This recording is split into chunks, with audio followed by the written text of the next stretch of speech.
onto your Schedule B, first you have to go to mybizaccount.fedex.com, also known as MGBA. Search for vehicle information. There it is. Click on it. Be patient. On the left hand, you'll see the vehicle information. When you're adding a new one, that's where you start.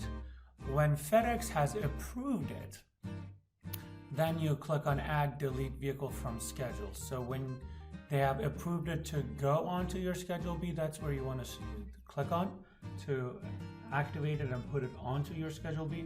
But on the left hand is where you start from the get-go to get your vehicle number and so forth. So let's be patient.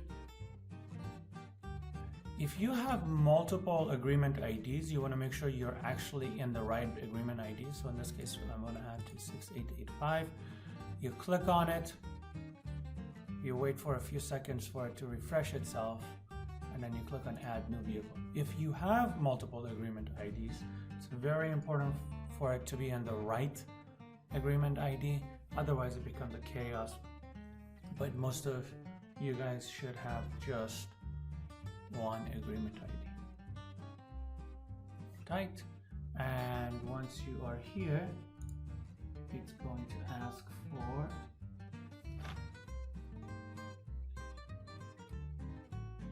one moment.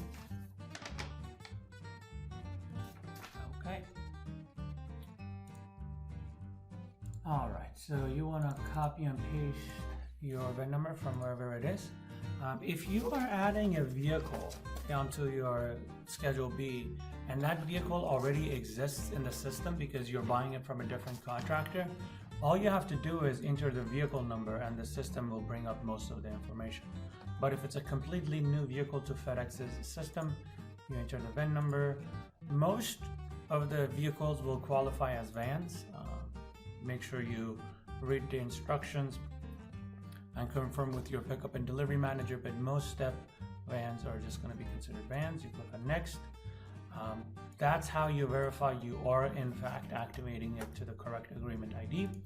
If you are going to have it FedEx logoed, you choose yes. There's no reason not to. You get about $100 usually per month. And then after that, you just basically fill out the rest of the information. What's your station ID, what type of vehicle it is, how many axles. Let's see the vehicle I am adding as we speak. Is 2011 Ford. 2011 chassis manufacturer is Ford. If you have these stars next to them, that means they're required fields. You can't just choose unknown. You have to choose something. Registered gross weight for this vehicle is 7380. Station county is Washington for this. Expiration date for this, we've set it up for that. License plate number.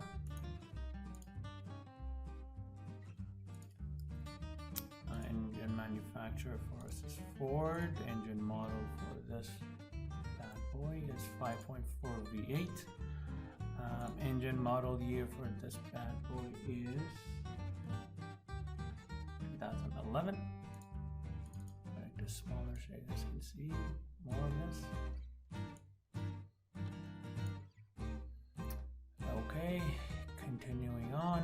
Most of those other information, again, if they don't have a star, it's not required. Feel free to put them, of course, if you have the information. Tire size is required, so the tire size of this bad boy is 235. 235 85 R16. Unladen weight for this bad boy is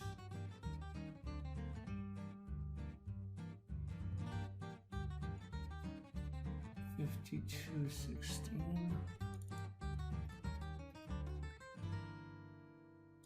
Diesel type, none. You could choose level 3 if that's the option for you.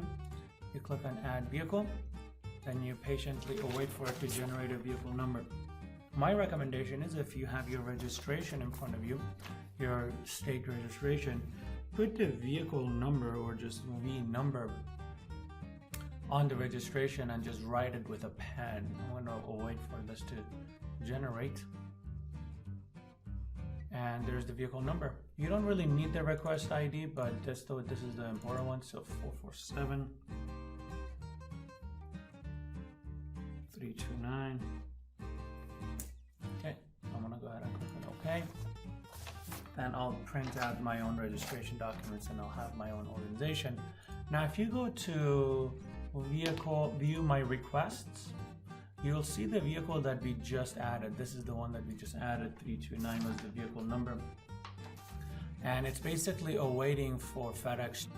After FedEx has approved your vehicle, you come back to MGBA, you go to vehicle information, await patiently, click on add, delete vehicle from schedule, choose the appropriate contract, scroll down to the bottom where you will see available vehicles for Schedule B. You click on change schedule,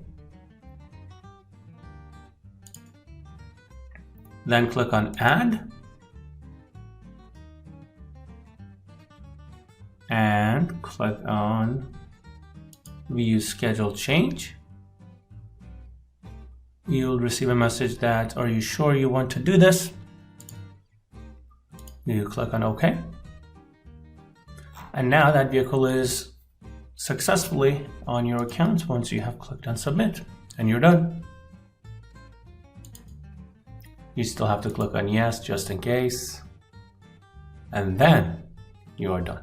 Final step after you have approved it and FedEx has approved it and you've approved it and they've approved it. The final step is once they have approved it, you will receive a pending action task over here on your MGBA. You click on the link, patiently await, click on view current schedule, scroll to the bottom, view proposed schedule data, patiently await. It might have been review draft first. So let's try that. Yep, you actually have to review the draft. It's a PDF that you're agreeing to. Then after that, you can acknowledge it because now you've seen the draft.